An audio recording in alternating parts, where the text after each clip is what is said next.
I think the first thing is recognizing that you are not what you do, right? And for me, this monumental thing I was able to accomplish as far as getting drafted was a dream come true, just not for me, but for all these young guys that get drafted, NFL, MLB, NBA, you win a lottery, your family feels like they've made it. So you carry this weight of, I'm the way out for everybody. So it took me a very long time to find out who the hell Jay Williams was without the sport of basketball. But I think one of the things that I did that was extremely beneficial is that I love business, right? And my dad worked for Amex for 20 plus years. And that was one of our goals. You know, the more money I made in basketball, I just wanted to use that platform to leverage to build a business. I had no idea what business that was yet. We were still ideating in the process of me playing. But when my accident happened, you know, after I went through multiple surgeries, one of the things that inspires me is when you see businesses that have really good boards. And all the CEOs I've ever met, you know, if you talk to them a day or two before they're going into their board meeting, they're nervous, right? They're anxious, their palms are sweaty because they have to present to the board members about where the company was, where the company is, and where the company is going, and the steps that he took in order to help the company either to their demise or to their benefit. So it was the first time I started thinking about myself, wow, why don't individuals hold themselves to the same level companies do? And I started thinking, who's on Jay Williams' board? And at the time, you know, I talk about this in my book because I was 23 years old, couldn't play basketball anymore. I had a 17, 18-year-old drug dealer who was on my board, right? It was a guy that I just ended up talking to, and I still was taking Oxycontin because I was addicted to it from my accident. I had friends who were doing careless things who were on my board. I didn't have the foundation of the people that needed to help me be where I wanted to be. And it was the first time I started looking at that and saying, okay, you know, I'm gonna have multiple boards. I'm gonna surround myself with people that make me better. If that was Pastor Carl, who is like a brother to me, who runs Hillsong, you know, United, right? That church, and you know, helping me be a better human being, right? With the women who were in my life, or you know, just finding God, or whatever that may be. Being even with my own business, like CEOs like Carl Liebert, who I saw the way he was with his family. There was no, he balanced going to work and then his family, the importance of family, and how much he loved his wife and his kids. And I started building out my board, man. Ever since I built out my board, they've held me accountable. And it was gruesome because I went through the process of going through my, you know, the negatives and the positives, and them telling me, well, look, you lie for random reasons, little petty white lies that you didn't even need to tell. You're not accountable. You say you're going to be somewhere, you don't show up. You're late. You know, get depressed very quickly if I challenge you. And you're hearing all this stuff, and as I'm writing this stuff down, it really resonated with me. I was like, wow, okay, these are some of my weaknesses that the people around me who love me, who have done things the right way, see in me, and how do I work on those? And that was the first step in me taking towards me finding out who I was and where I wanted to be.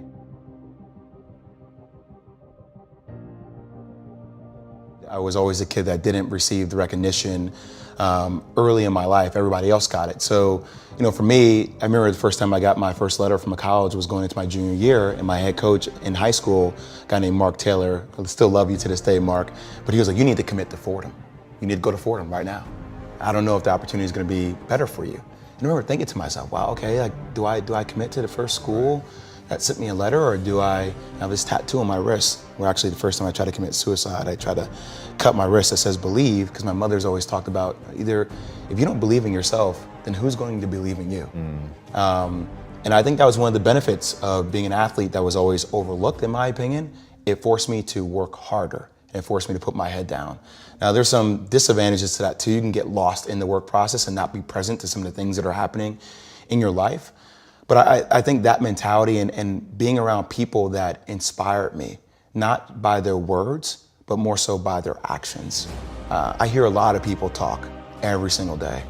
And I was one of these guys, Tom, when I was playing. You know, you're 21 years old, you have no idea who the hell you are. You're trying to learn on the process, and you try to do things the right way. But I think for everybody, you get into this preachy thing about, look at me, look about what I do. And I started not to listen to what people said, but started to watch how people acted and how they interacted with other people. And that helped me set the bar for where I wanted to be.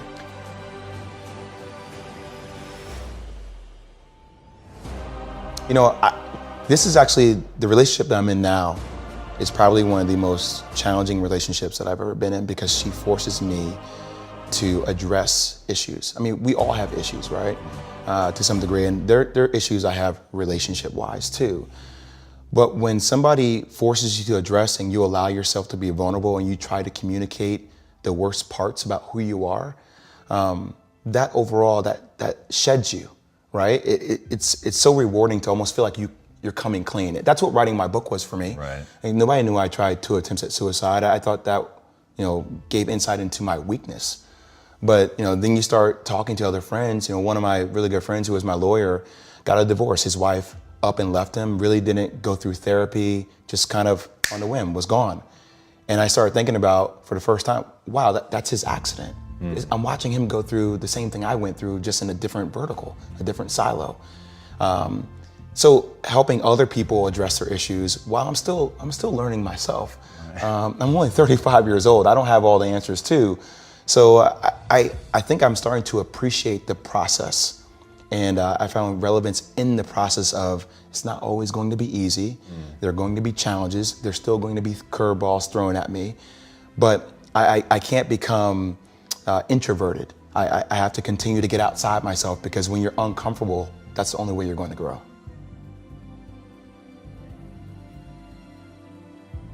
I think for 10 plus years after my accident, I held a lot of animosity because I see guys that I was better than, that I thought I was better than. I thought I was better than everybody. I mean, that's what, you have to be crazy to be great at something, right? And seeing these guys that were signing this $135, $150 million contract, and that used to sit with me, so I was so angry about it. Like, the guy doesn't deserve that. I know things that guy does, and not that I was saying that stuff out publicly, but that's the conversations you have in your mind, and you start having this conversation with yourself and God, like, why the hell me? Like, what did I do to deserve this pain for the rest of my life? So it did sit with me. It still does sit with me to a certain degree. I'm not angry about it anymore, but I still miss the game that was once my safe haven. For me growing up, Tom, every relationship is different, okay? My dad worked a lot. He spent a lot of time in New York City. My mother went back to school while she was a guidance counselor to finally become principal. There was a history of domestic violence in my house. I think learning about who I was and why I made my mistake allowed me to open my eyes up to finally forgive my father about the mistake that he made with my mother. Now, I don't know if my mother will ever forgive my father for that, but for me, it was a process of learning about life in general and about, hey, who I was 15 years ago, maybe I wasn't trying to be the best version of me. It's amazing how many people you talk to don't actually think for a second about trying to become better. You're so busy in the minutia and the clutter that you're running through your life with your head down. And it was the first time I had to sit and evaluate. And that process within itself is rewarding, peaceful to my soul and my spirit, but still drives me because I still know I have such a long way to go, and I have to continue the process. It never stops.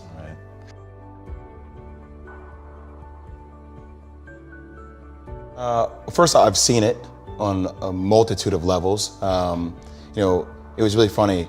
My rookie year, you get so damn excited because you're playing against these guys that you've been dreaming of fucking playing against your entire life, right? And you actually crossed over with Jordan, right? Well, yeah, I did, even though he dropped multiple buckets on me, and then told me how he was going to do it, which was impressive because he was 40 years old. It still pisses me off to this day. I don't know if you can tell. But I remember we were playing against the Lakers, Tom, and we were out here in LA. And, look, I always try to outwork people, right? That's just how I made my mark. So the game was at 7. It's like, you know what? I'm going to come to the Staples Center because we're playing. This is when the Lakers had Kobe and Shaq. Okay, this is like the championship Lakers. It's like, I'm going to get there at 3 o'clock. And I want to make sure I make 400 made shots before I go back into the room, and then I sit in the sauna and I get ready for the game. So, get in the car, get to the gym, get there, and as I'm walking onto the court, who do I see? I see Kobe Bryant, already working out. And I'm like, okay, it's kind of cool. It's Kobe. What's up, Kobe? And so I put my sneakers on, and do you ever get lost in what you do, where you end up like, wait, it's been an hour and a half. I'm here. I'm in it. So once I set my foot across that line, I started working out. And so I worked out for a good hour and a half. And when I came off, after I was done, I sat down, and of course I still hear the ball bouncing. I look down, I'm like, this guy's still working out? He was working out, like, it looks like he was in a dead sweat when I got here. And he's still going. And it's not like his moves are nonchalant or lazy. He's doing like game moves, you know? I sit there and I unlace my shoes. I'm like, I want to see how long this goes. So I sit out there and watch another 25 minutes. And he got done. I was like, okay, I think I've seen enough. Go play, you know, come back, get in the sauna, get ready for the game. That game, he drops 40 on us, okay? And after the game is over, I'm like, I have to ask this guy. Like, I have to understand, like, why he works like that. Right. So after the game is over, I'm like, hey, Kobe, like, why were you in the gym for so long? He's like, because I saw you come in. And I wanted you to know that it doesn't matter how hard you work, that I'm willing to work harder than you. Wow. And he's like, there's nothing wrong with that. Like, I'm not saying I dislike you as a person.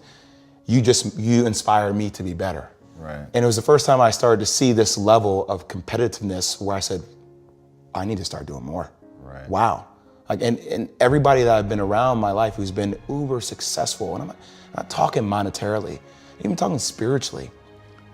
You know, my girlfriend said something to me that really inspires me, okay? Because I think as I got lost into my career, and I want to jump to the story, but as I get lost into my TV career, I had a tendency to put all my energy and my time into that, almost to make up for what I felt like I lost before, okay? And she said, you know what, if you were to allocate a percentage of the energy that you put into your career, into yourself, and learning more about yourself, and learning more about yourself in relationships, you'll be successful. And it was the first time I had to sit back and say, wow, that's really powerful. Because I think a lot of people, when you have to start addressing other things, you get mentally tired, right? When I address TV, I don't get mentally tired. This is what I do, right? But when there's an unknown, something that you haven't felt like you mastered, I'm unsure about it, when it gets frustrating, like, you know, who are you going to be? Are you gonna be that person that wallows in their self-pity? Or are you gonna be that person that says, you know what, okay, I did this wrong, I did that wrong, but how can I be better? And I think that's what I talk about, that relentless mentality to want to be better at just life in general. Tim had trained Michael Jordan, he trained Kobe Bryant, but I think a lot of people get lost in the fact that he trained them physically. He trained these guys mentally too. And I know for me, you know, my leg, I have atrophy on the outside of my left leg, okay? This muscle here, since I lost my nerve, it's gone away. And I have drop foot. So my game had to change. And very much like life, you're used to doing one thing at 21 is different than when you're 35 years old, right? And I had to be open enough and vulnerable enough to accept the fact that my game had to be different in order for me to be effective. But like I said earlier, it's so hard when my brain sees things and my body before, I guess this is a gift of being an athlete to that caliber. Right? I see it gone, right? If I bring the ball down the court and there's a screen coming, you know, to your right, and you glance over, if I see your eye glance within that split second, I'm gone. Because I see you take your eye off of me. So now all of a sudden my game's changed at 21 years old. Now all of a sudden that first step is like, it's molasses. It's non-existent, right? So now am I willing to say, I'm not that fast anymore. I have to work you into the screen. I have to take my time. I have to actually come off shoulder to shoulder. I have to use my body more to create separation. Hey, my jump shot wasn't the best. I have to be a better shooter because I don't have that explosion anymore. And a lot of people say, hey, that seems pretty easy, but to mentally accept that I'm a different person now, and to help other people see I'm a different person was challenging. And the major part that was the most difficult was seeing myself. So as an athlete, I was used to people looking at me in a state of awe, right? And it was something you thrive for, you work your entire life for. So when the kid or when somebody would come up to me, they're like, oh my God, Tom, like your show is amazing, right? And you're used to that affirmation of what you do. You're like, all right, it's worth me putting the time. Whereas that look for me changed, and that look really made me depressed too, because it was a look from, oh my God, you're amazing, to a look of, oh my God, I'm so sorry. Or, what happened? Or you used to be that guy before you messed up. And people don't say things maliciously. They say things more so because it's awkward and they want to start a conversation. And those things would drive me insane. And Tim forced me to talk to him about those things. It was the first time I started having conversations. I'm talking like on the court. I'll be on the court doing a drill and he's like, you have drop foot. And all of a sudden I would attack the drill a little bit more. And next drill, he'd be like, it used to be that guy, you were good. And I would, let's get up more shots. So he started to find ways to motivate me and started to take the anger out of the equation for me too. And that was a hell of a first step in the process of me rebuilding who I was as a person. I think even when I started going through therapy, I had a lot of rhetoric, right? Because I didn't want to face it. Have you ever had a bad dream and you wake up and you're married, right? Yes. And you see your wife and you're like, okay, that was a dream. Right? I think for a long time, for 2 or 3 years, I thought I was living a fucked up dream. And I kept waiting to wake up. Tim was the first person that forced me to talk. And it's amazing when you just open your mouth and you start saying how you really feel about stuff. I mean, think about how many people really say how they feel. Virtually nobody. Exactly. And I think Tim was the first person I actually started to have like full transparent conversations with. Right. I was like, I don't like the person I was. He's like, what do you mean? I was like, I cheated a lot on my girlfriend. I lied a ton. I was consumed by money. I used to gamble. I never gambled. I would say things just because it was the right thing to say. Not that I was maliciously a bad person. Right. I just never even thought about what my actions were. I was too busy moving. And Tim forced me to stop. And I still stop myself to this day.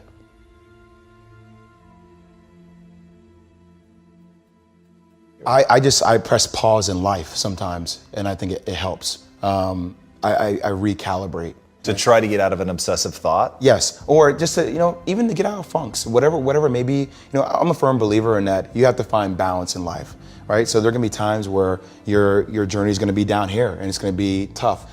And the same when things get high. You sign a new deal, or you have to be able to keep things in perspective. And I think sometimes when I stop, I force myself to assess, okay, what are the benefits? Where are the negatives? How can I turn this negative into a positive? All right, let me make sure that I don't get too high and I continue to keep my head down and work harder because I want to achieve more. If it's not for me, for the people that work for me or for my girlfriend or my mom deserves better. So I try to find that one thing because I'm very goal oriented that I need to work towards.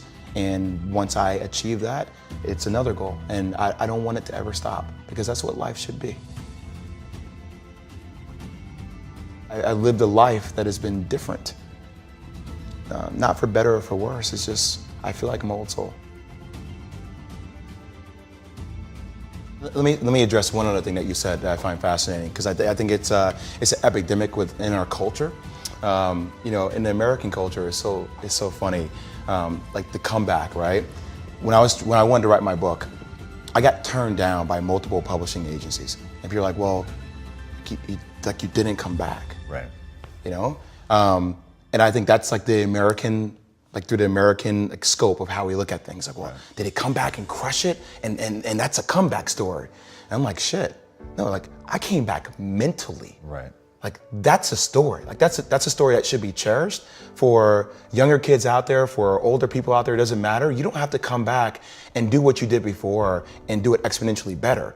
You have to come back better as a person and really value that process. Right. That's a comeback. That should be an American story. So yeah, I think my goals are a little bit outlandish for myself. I want to own my own media network one day. My man. That's where I came out, I was like, hey, this is like godsend, right? I have a 2-bedroom apartment in New York.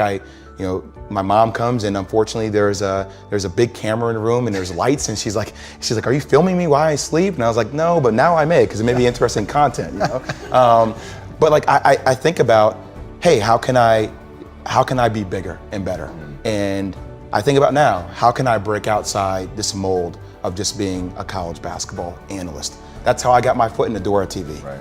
But I'm infatuated with the process of TV because as you know, it's amazing when you have to be vulnerable to talk about issues that a lot of people aren't willing to talk about on TV. Like there's something special about that.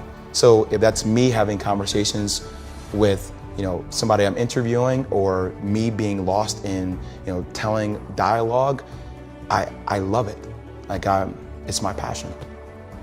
It's my new basketball court. I associated bigger with monetary value.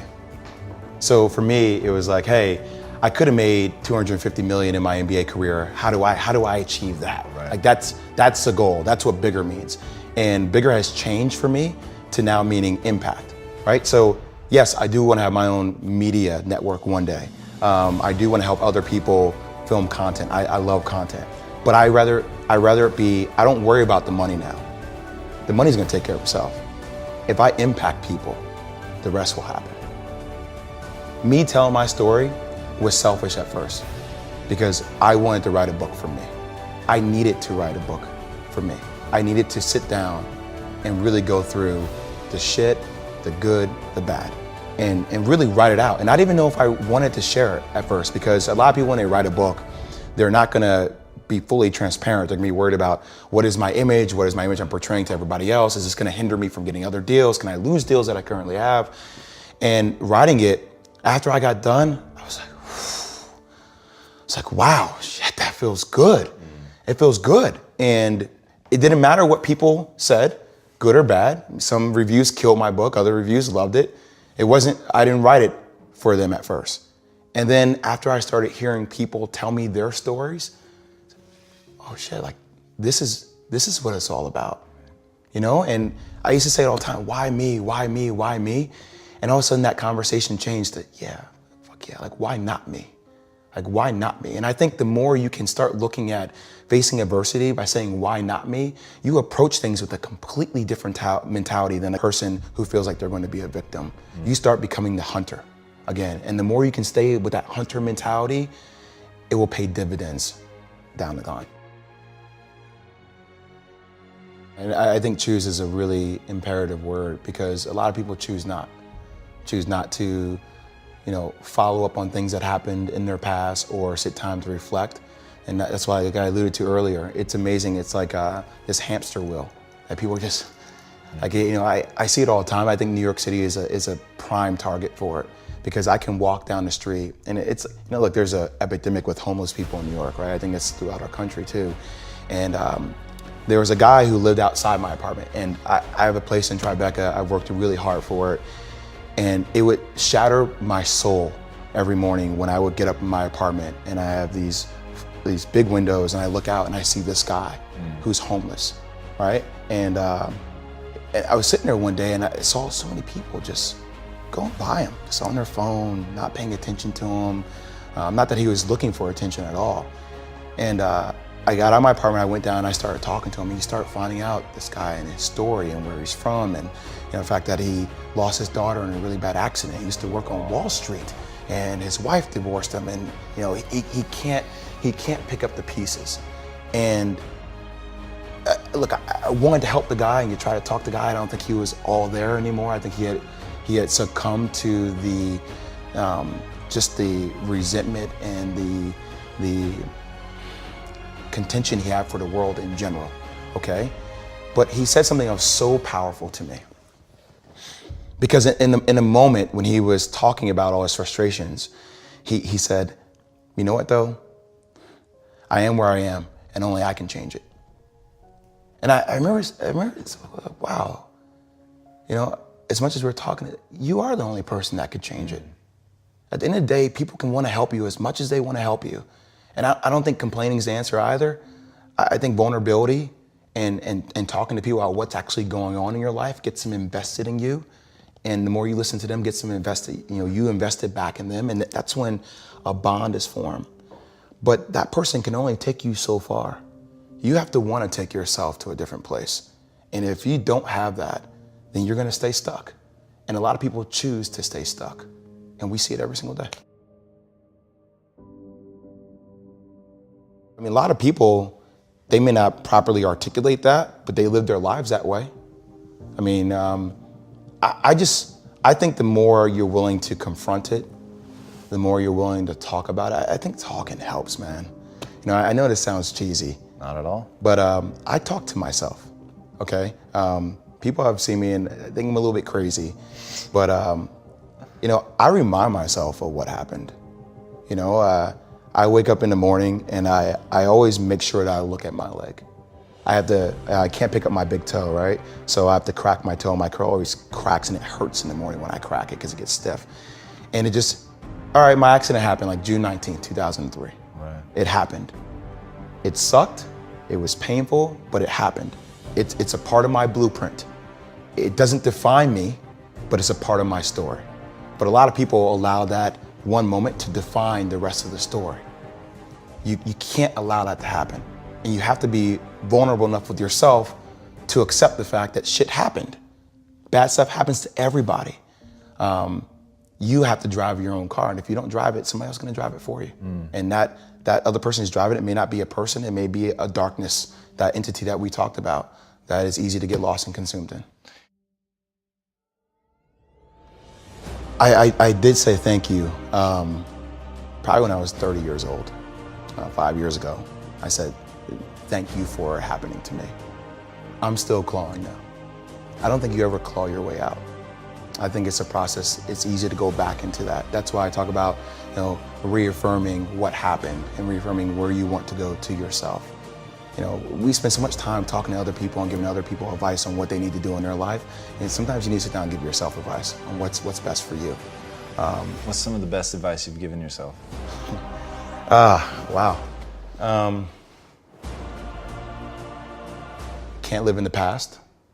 I have to be present. I think there are a lot of times that you would see me in moments where I wouldn't be there because I was too busy reaccounting what was instead of what's happening currently. Not even what's going to happen. Like I just wasn't even present. I was just there. Some other advice I think that I have to continue to be better. I know it's simple, but I still have faults, man. I still make mistakes. I'm not perfect. I'm not perfect in relationships. I've hurt people and I've been hurt. It's a challenge for me to really let somebody in to, my own demons that I suffer from. It's a challenge for me in my relationship with my father. I love my dad wholeheartedly. Me writing the book hurt our relationship to a degree. I try to talk to him about it. It's a work in progress. It's amazing how some of the people that you love more than anything, you have a difficult time connecting to, but you feel the love, you recognize it. So I think there's still so many aspects of me where there's room for improvement and there's room for growth. And people say, I can't believe you got yourself out. I'm like, I'm still getting myself out of it. And it's never going to stop. And that's a good thing because it could have stopped on June 19th. And if it had stopped on June 19th, 2003, how sad would that have been that I would even have been able to spend time reflecting on the shit that I was doing. So now it's like I have a second chance. And I'm not gonna say that I sometimes don't get carried away or get lost in what I'm doing. I am extremely ambitious, right? Just like you, right? So, if that's work, look, my girlfriend needs to check me, my mom needs to check me. I have these people who are sounding boards in my life right now who are willing to say difficult things to me. And I ask, how many people do you have that you allow to be in your circle that can say painful things to you that you may not like to hear? And then once you hear them, are you willing to accept it? I've been lucky enough to have people in my life like that. And I make sure I try to stay surrounded with those people.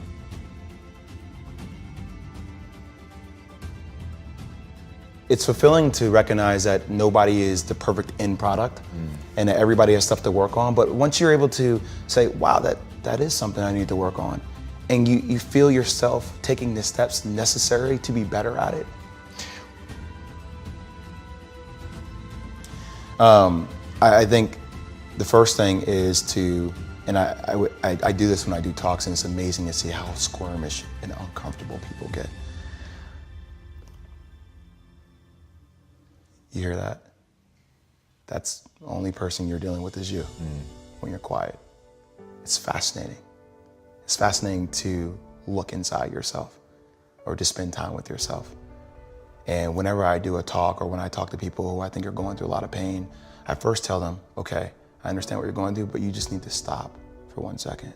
Because what we have a tendency to do is we over-inundate ourselves with other things that really don't matter to keep ourselves busy, to keep not thinking about the things that do matter. So once you're finally able to stop yourself and you're present with yourself, you have to go back and you have to address it. I'm not saying that you're gonna find a conclusion right then and there, but you have to recognize that whatever happened did happen. And I try to push people to find silver linings. I think there's truly a silver lining in everything. And once again, it's what you choose to focus your energy on. If you choose to focus your energy on all the things that God took away from you, or whatever entity that is that you believe in took away from you, then you will be consumed with that energy. If you try to force yourself to be consumed with the silver lining, even if you revert back, you have to remind yourself of the silver lining because it gives you a target goal. Like, it's mental targeting. Are you able to focus on something that allows you to get out of your own way? If you don't have a goal to help you get out of your own way, you will be stuck. So what is that? Is that your wife? Is that your parents? Whatever you need to use to be better for, you have to do that. And you have to find that it's only gonna come from listening to yourself and spending time with yourself.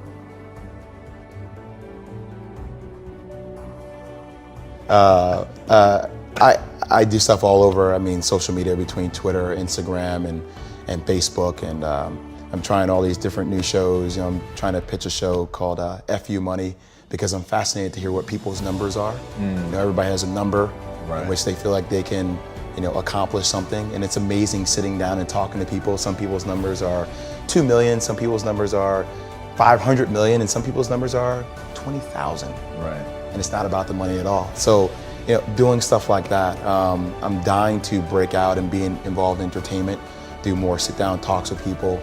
And I think there's this beautiful collision between culture, sports, and politics right now.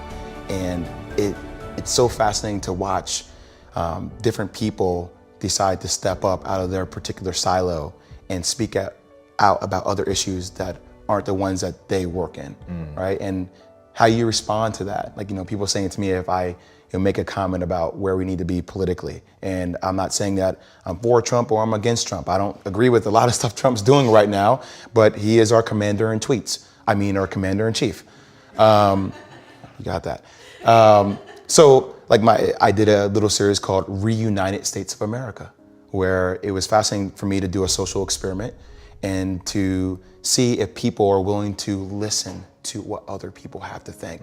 So I sat down with a gay couple. There were 2 Caucasian males who were Republicans, right? Which is almost, it's oxymoron within itself, right? To a certain degree. And they talked a little bit about the history and about, things that happened to them in their family and why they voted for Trump. But I didn't, I think all these people that I sat down with expected me to kind of retort and have somewhat of a contentious dialogue. And I just sat there and I listened. And then I let that stuff play across all my different social media channels. And everything starts with a conversation. And if you're not willing to hear the other side and understand where the other side is coming from, you can still disagree on a multitude of issues. But you don't understand what that person has gone through that helps them see the world the way they decide to see the world. But once you understand that, then you can find common ground for a conversation. So trying to do things that spark those kind of thoughts, intellectually stimulate people instead of just do crazy things for views. I like this. I don't think this happens enough. Well, that leads very beautifully into my last question, which is, what is the impact that you want to have on the world? I just want to be the best version of me. I don't know if that's ever going to happen, but I hope that I can help other people get out of their own way. And I do believe that the series of events that happened in my life happened for a reason. And I chose to listen to those reasons and kind of follow through on those things that I felt like I needed to work on. And just let people know that if we're lucky, you're always going to be a work in progress. And you have to want to work. You have to be willing to put in the time and the effort. And it's funny because you said something I really pride myself on that I thought I did as a basketball player. I did always stay in the gym, and I was the guy to always try to get up more shots than you. After Kobe said that, I took my ass back to the gym and worked out more. But you never get better if you're not willing to put in the time. And basketball is very similar to the game of life. There's going to be ups and downs. Sometimes you may turn the ball over 7 times in a row. But if you put in the work and you constantly put in the work, you can't allow that one mistake to go into the next play. I love that idea. If you allow 7 turnovers to go into my next possession with the basketball or that next possession in life, if you allow that divorce or if you allow that passing away of somebody or that loss of a career to go into the next 8 plays, you'll have another 8 turnovers. You have to be willing to say, that was back there, that happened, but it doesn't mean it needs to happen now. And the more I can help people understand that they're lucky to even be in a position to have a chance to reinvent or to readdress things from their past. It doesn't matter, you get somebody that did you wrong, say something to them, man. Your time you have on this earth is short. And I lose sight of that too. Doing talks like this, they help me. You should always look for help. And that's why I like to surround myself with those type of people, because they always help you get out your own way.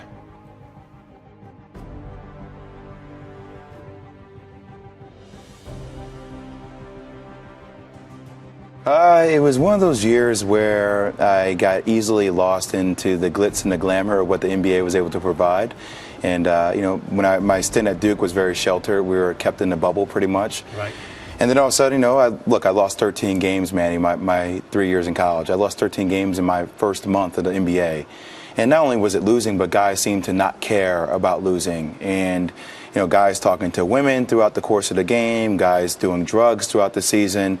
And eventually I got to the point where I didn't care. And it took all but a year for me to become a shell of myself.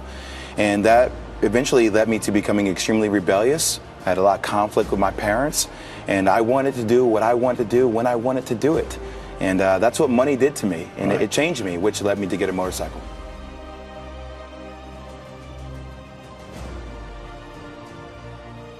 I tore my peroneal nerve, which allows you to pull your foot up and down. I severed my pubic symphysis about 13 inches, very similar to when a lady has a child. The most damaging injury that I had that didn't allow me to come back and play was me not being able to pick my left foot up because I had drop foot, and I still do to this day. I had a tendon transfer where they cut the tendon off the inside of my foot, put it to the top. So when I walk, I think about pulling my foot inwards, which pulls it up. So I had to teach myself how to walk again. But the most debilitating injury was me having nerve damage in my pelvis area because, it took a year and a half for me to be able to get an erection again. And that was humbling more than anything. The chances of me having a kid were slim at that time. I felt like somebody was stabbing me in the leg with a dull knife throughout any second of the day where I would start screaming hysterically. So Oxycontin was something that numbed that pain for a long time. Also, your nerve regenerates an inch per month. I had over 2 feet of my nerve that needed to regenerate. So it was a long process, an arduous one. So I was on it for 2 years. And then, just not the physical pain, but eventually what Oxycontin helped me with was just mentally facing people. Still to this day, there's not one day that goes by, Manny, where somebody doesn't say to me, oh yeah, you're that guy, you threw away your career in a wreck, right? Or fans like, oh man, you killed us, man. You killed all of us Bulls fans. Right. So people reminded me of the worst day of my life. And Oxycontin for me throughout that time was a way for me to escape that reality. Exactly, numb them out too.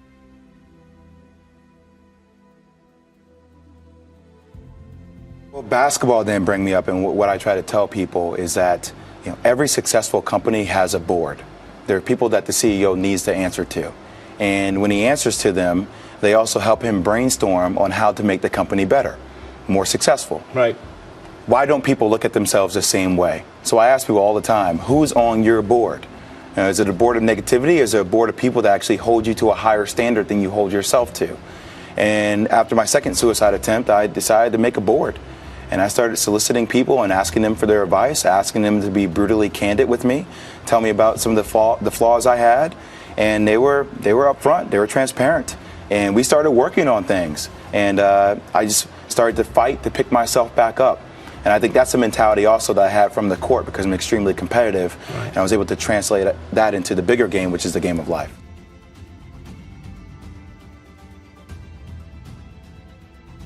While I was going through my life, especially the last 5 or 6 years, I'm a very talkative person, as you can tell. Yeah. And I love to randomly hear other people's stories. And one of the things that really became noticeable was that, wow, like everybody's had an accident in some form or fashion. I had a friend that went through a divorce. His wife left him for a hedge fund manager a couple of years ago, and he was out of it for a year of his life, drinking a lot, not caring what people thought. His accident. Another friend that lost a child during birth, her accident. You losing your job, whatever it might be. We all have these things that have happened that can bring you to a low place where you feel like you're scraping on to hold it all together. So my thing is, what makes me any different? There's nothing. I mean, I just happen to be on TV, I happen to talk about sports. I'm just like everybody else. Right. So I was inspired to say, okay, like this is how I got out of it, and maybe this book can help other people get out of their own way as well.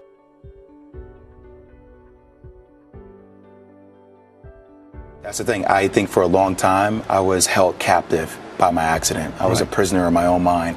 And it wasn't until later, Manny, where I was like, you know what? This accident doesn't define me, but it's a part of my story. And that's okay, because we all have a journey. Look, I give my parents a lot of credit. I never really had money growing up, so all of a sudden you get drafted and you're able to buy anything you want, and somebody's saying, hey, you're gonna have millions in your bank account. I wanted to go out and buy everything. I mean, there were things I wanted to do for my parents, buy my mom a car, buy my mom a fur jacket. Who didn't want to take their mother on a shopping spree in downtown Chicago, start a business with my dad? But it's easy to fall into the traps of keeping up with the Joneses. So my parents had this great idea about, hey, look, we're gonna bank all of your NBA checks. We're gonna put it into an investment fund. We're gonna try to grow it at a small percent. And the only money you're allowed to spend is your endorsement money, which was good for me, but at the same time, it was like being 21 years old, I feel like this is my first chance to be a man, and my parents still had control of me in some sort of fashion. And that eventually led to my demise, just the control factor in my life in general.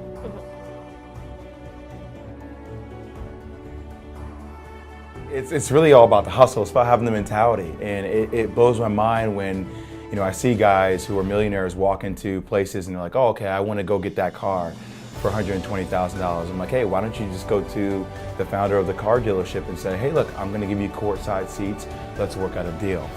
You'll find it interesting how many people, if you talk to them that way, you end up getting like 40 or 50% off. So trying to teach kids how to hustle in that capacity, and also make them think about the long-term play. I mean, look, it's great that you can make $7 million a year for 5 years, but then what are you going to do when the lifespan of your career is 8 years? And you've been spending $3 or $4 million a year when you're making 7. You can't maintain that lifestyle that way. So getting them to think about the bigger picture, for a guy like Marshawn Lynch to retire playing football with $50 million, that's something that you can leave a legacy for your family. Mm-hmm.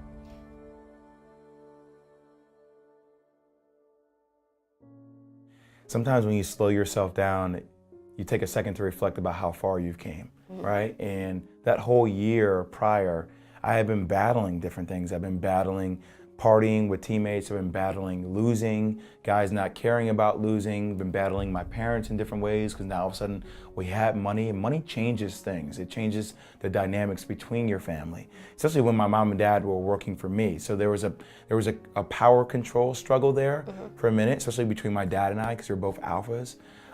There were certain things I wanted to do that he didn't agree with, but I was going to do them anyway because I felt like I was in control, i.e. the bike.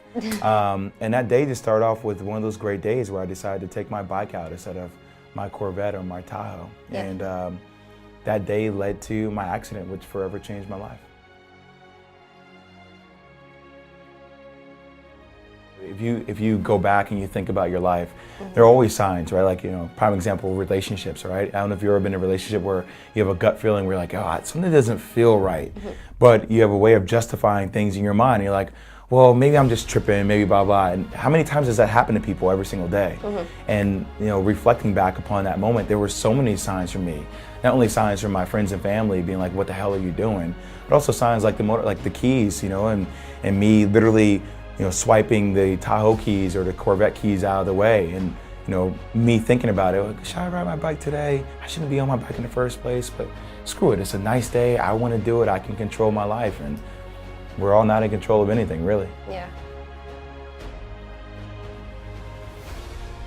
I was leaving the meeting, and we were both walking out the door, and I was like, all right, man, I'll see you later. And he's like, man, you shouldn't be riding that bike. And I said, Kevin, I shouldn't be doing a lot of things, right? Like any other response a 21-year-old will give at that given time. And I got on my bike and I started to pull away. I didn't have a helmet on. I didn't have any protective gear at the time. And the way you justify that is there was no helmet law in Chicago at the time. So why do I need to wear a helmet? And I just got a new muffler on my bike. And as I was pulling away, I revved my engine because I, for some reason, wanted to show off to Kevin. Being on a billboard on I-90 apparently wasn't big enough for my ego. I had to let the one person in the neighborhood know I had a new muffler that day. I revved the engine once. I revved it twice, the second time louder than the first. And on the third rev, in the middle of the rev, I heard the bike go click, click. The bike popped up on me. It slipped into gears. And I should have let go of the bike at that given moment, but it was all about control for me. I just bought this new bike. I wanted to control me keeping the bike safe. And when I grabbed onto the handlebars to try to wrestle it down to the ground, I pulled back on the throttle even more. The bottom wheel spun out. And the next thing you know, I was headed towards a utility pole going 65, 70 miles per hour. And I tried to turn the bike at the last second, but I wasn't able to get out of my own way. And the pole clipped the whole left side of my body. And next thing I know, I'm laying on the grassy knoll area between the sidewalk and the curb. My chest is laying on it as if I'm laying on my stomach. The curb is pushed up against my navel, and my legs are laying on the street as if I'm laying on my side. And it's the weirdest feeling to explain, that when you could feel your hand touching your leg, but you can't feel your leg touching your hand back.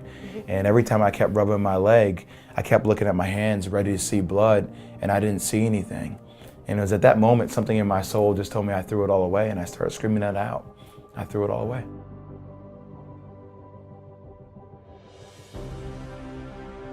I went over 2.5 months in the hospital. I've had over 10 different surgeries.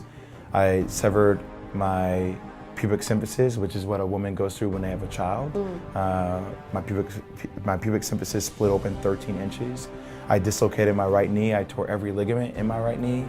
I dislocated my peroneal nerve, which allows you to pull your foot up and down. Also severed an artery in my left leg.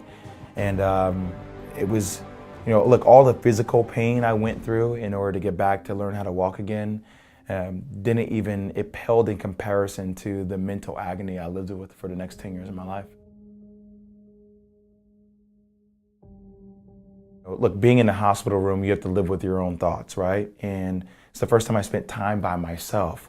And I would be remiss to say I didn't go over the accident millions of times a day, right? You're thinking about, why was I so young and brash? Why was I so idiotic to put myself in that predicament in the first place? And that's sometimes how life works out. The first person actually I remember seeing and having a conversation with was Coach K, the guy who's now Hall of Fame coach over at Duke. And he came into my hospital room that same night and gave me a pendant and told me to give this back to him when I play basketball again. And it was one of those surreal moments because he's so good at getting you out of your own way. And for me, look, this life is all about the next play. That's something that he taught me from the time I was 17 years old. You're always going to make mistakes. It's part of everyday life, but it's your ability to pick yourself back up after that mistake that really goes to show who your true character is. Yeah.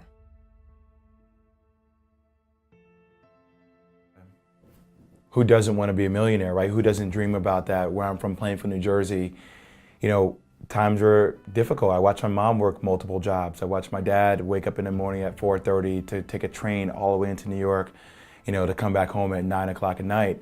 So you feel like you threw away this opportunity for not just your dreams about what you wanted to achieve, but my mom wanted to have a business one day. I wanted to do all these things for my mother. She went back to school and got her master's degree. She'd been busting her tail her whole life. I wanted to provide that lifestyle for her. My dad wanted to, open up a family business and create a legacy, for his son and for my kids one day. I threw all that away, and that's a ton of guilt to live with. And I was already on pain medication because of my surgeries, and eventually the pain medications were able to take me to a different place where I was able to not pay attention to the voices that reminded me of the worst day of my life. And look, that was the most painful thing of them all, right? To be walking down the street in New York City and somebody be like, "Hey, you're that? Oh yeah, you're the guy that got in that wreck, right?" I mean, how is that? How many people have mistakes or they have accidents, but they're not reminded of those accidents? You kind of push that accident to the back of your mind to try to move on from it. Yeah. And I wasn't allowed that same opportunity. I was forced to remember it every day, and that led me into depression.